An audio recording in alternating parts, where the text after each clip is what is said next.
Before you begin, remove the service cover. Wireless LAN module. Wireless WAN module. Hard disk drive assembly. Optical drive. Keyboard. Top cover. Battery. Display panel assembly. And display bezel. Removal. Using a flat, non-conductive tool, carefully remove the webcam board from the adhesive that secures it to the display enclosure and lift the webcam board off of its alignment pins on the display enclosure. Peel back the retention tape and disconnect the webcam cable from its connector on the webcam board and remove.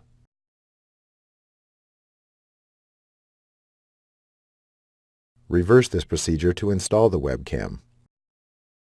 Thanks for watching. Please click subscribe for more videos and weekly updates.